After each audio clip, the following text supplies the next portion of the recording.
Добар ден и од мене.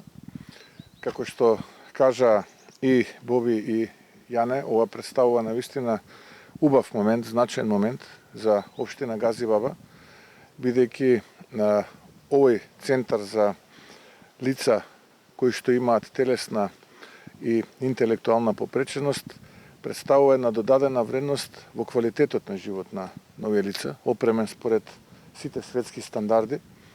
Нешто што треба да биде пракса на секаде во Македонија, затоа што треба да покажеме грижа кон сите граѓани, треба да покажеме грижа на секаде на целата територија на државата.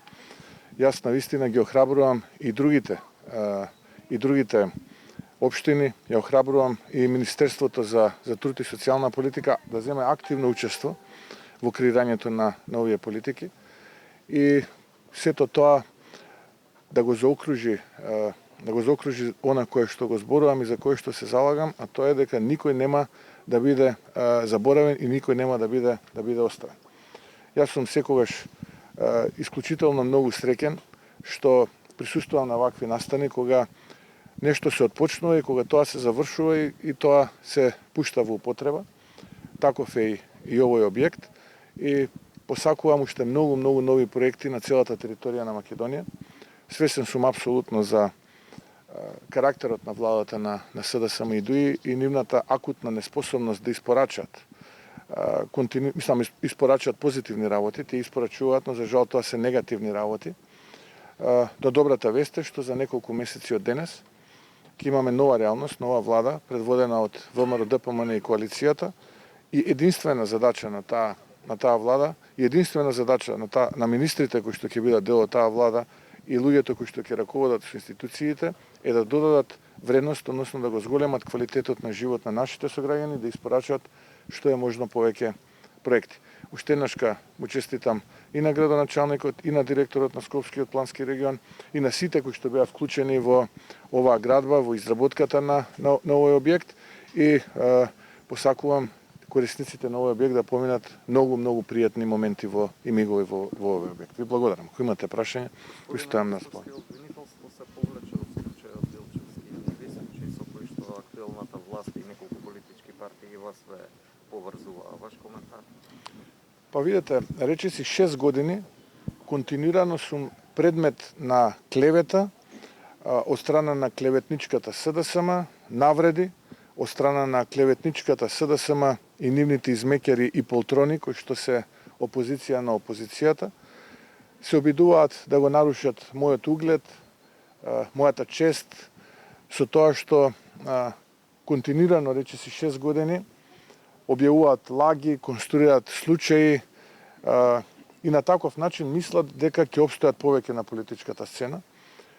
Како од самиот почеток, така и заклучно со овој случај, каде што јас лично бев посочуван од високи функционери на СДСМ и нивните измекери и слуги во опозицијата, дека сум бил замешан или не знам, преку тој случај се финансирала ВМРО, ДПМН и така натаму.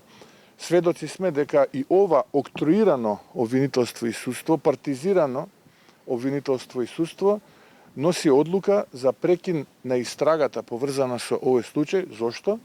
Откако ги сослушале исказите на лицата кои што се осомничени, откако ги слушале исказите на лицата кои што се сведоци, откако ги прибавиле сите материјални докази кои што се дел од оваа истрага, донесле заклучок дека нема докази кои што упатуваат на сторено кривично дело, односно не постои сторено кривично дело, а моето име, ниту пак ВМРО, ДПМН како политичка партија, на било каков начин се дел од овој гнасен, монструозен и клеветнички чин, кој што заедно се обиде СДСМ преку октруираното обвинителство и судство да го конструира и објави на денот кога требаше оваа влада на СДСМ и ДУИ да биде минато, а тоа беше 11 ноември 2021 година.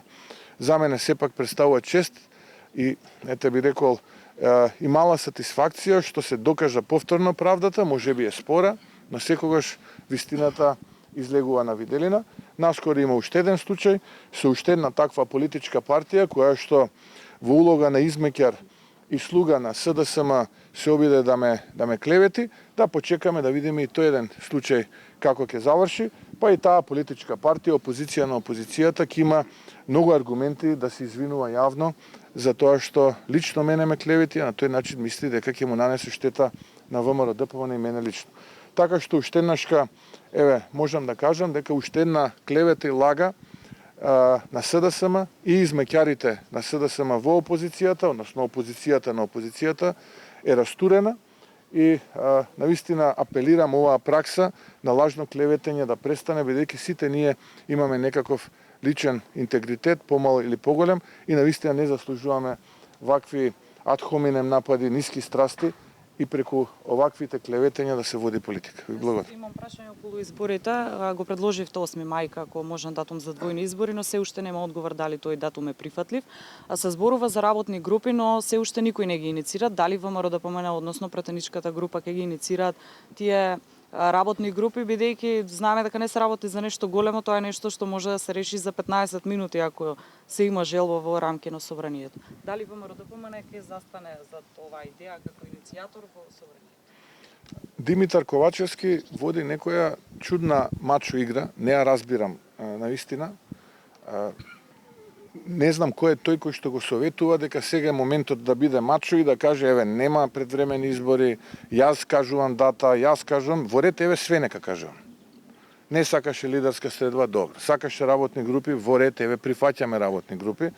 Сега ја одолговлекува целата оваа ситуација, не знам од кои причини. Првиот момент кога од другата страна ќе добиеме сигнал или од Тала Џафери ќе добиеме сигнал, ние сме подготвени да номинираме представници кои што ќе бидат дел од овој процес. Нема предвремени избори. Мај месец, 8 мај не се предвремени, редовни избори се. Да му признавам секоја чест како он што кажа така излезе.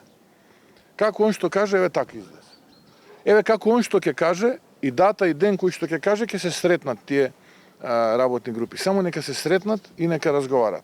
Тоа што они ќе го предложат, тоа ќе го разговарам. Ние ништо веќе не коментираме затоа што се плашам што и да кажам, неговите советници ќе му кажат, сега Христијан ќе каже, има ти да кажеш, ти треба да бидеш тој кој што е мачо политичар. Он нека биде. Ние ќе слушаме, како тој ќе каже, така ќе биде. Он нека одреди датуми, нека одреди ден кога тие работни групи ќе се сретнат, само нека се сретнат и нека ги дефинираат процесите, бидејќи се исклучително важни тие процеси за еднината на Македонија, а месеци не делат. Ќе ве потсетам, ние имаме во моментот проблем, бидејќи имаме државна изборна комисија која што не работи согласно законот. Зошто не работи? Затоа што не се 7 членови, се 6. Имаме по закон јасно дефинирана структура на изборната државна комисија. 4 члена на власт, 3 члена се извинувам на опозиција. Ние имаме 2 члена на опозиција. И што прави власта? Обструира номинирање на член од опозицијата. Ќе ви поставам прашање. Опозиција на изборите во 2020 година, не е прашање, се извинувам, дилема. Беше, според правичната застапеност, во албанскиот блок, коалицијата Алијанса за албанците Алтернатива. Тие имале коалицијски договор. Во тоа време предпоставувам да член на Државната изборна комисија биде од Алијансата на албанците, Крена Ролога. Во меѓувреме, Крена Ролога и Алијансата на албанците стануваат дел од власт. Па поставувам прашање. Што ќе се случеше ако нивниот договор бил член на Државната изборна комисија да биде од Алтернатива? Ние ќе имавме денеска комплетна изборна комисија, ќе имавме 7 члена, 4 од власта, 3 од опозицијата. Затоа јас апелирам на разум. Ова не е игра, мачо игра во која што тој треба да покажува колку силни мускули има. Нема потреба. Све најсилни се, најаки се, само дајте да ги договориме изборите и да ги договориме процесите да бидат согласно закон и согласно устав. Им признавам победија. Нема предвремени избори, редовни ќе бидат изборите. Чекате тие да го иницираат ова прашање? За танго треба и за љубов двајца. Не можеме ние сами сега да додиме во парламент и да седиме на клупи и да чекаме. Треба од другата страна да знаеме со кого разговараме. Господин Мецковски, Македонија доби релативно негативен неповолен извештај од Светска банка. Како го коментирате вие? Тоа е очекувано, бидејќи ние тоа го говориме веќе подолго време. навистина се движиме кон бездна, кон амбис, потрошија повеќе од 20 милиарди евра, реално, во овие 6 години како власт, реално ништо не испорача, напротив, последни сме според економскиот раст, први сме во регионот, први сме според инфлацијата, први сме според буџетскиот дефицит, практично катастрофа на економски план, иако забележите јасно веќе и сите меѓународни би рекол институции, дури и меѓународниот фактор, народот одамна крена раце од владата на СДСМ и дуи сега веќе и меѓународната заедница крева раце, бидејќи гледа дека се континуирано луѓе кои што се, би рекол, политички импровизатори и не се, за жал, компетентни да спроведат и да испорачаат, освен тоа да нормално си договорат некој тендер во 4 очи, некоја провизија повеќе и така натаму. Затоа може би се способни за собствените џебови, но суштината е таква дека ние сме убедливо заковани на дното. Убедливо заковани на дното и затоа се потребни промени и затоа е потребно оваа влада на СДСМ ДУИ да замене, да дојдат луѓе кои што имаат план, знаат како и Македонија да се врати онаму каде што е местото, а тоа е економски развиена европска држава. Господин Мицовски, само уште едно прашање. Општина Газибал е втора општина каде што е задолжително се интонира македонската химна во училиштата. Прашањето ми е дали оваа идеја ќе се спроведува секаде каде што има градоначалници на ВМРО ДПМН или ова се само изолирани случаи? Секој граѓанин, по мене, треба да покаже почит кон еден од основните символи на државата во која што е роден, државата која што му овозможила да создаде семејство, да се образува, живее и така натаму и така натаму. Покрај, националното знаме и химната е еден од тие атрибути. И јас тоа не би го партизирал, бидејќи вие рековте градоначалници каде што се ВМРО ДПМН, мислам дека ова треба да биде политика која што ќе биде централизирана и Министерството за образование оваа политика ќе ја спроведе и мислам дека на целата територија на државата треба да има ваков начин на покажување почит кон државата во која што сите ние живееме и твориме. Јас апелирам до министерот за образование ова да биде државна политика и ова да биде политика која што сите општини, без разлика од која политичка партија доаѓа градоначалникот, да ја интонираат македонската химна.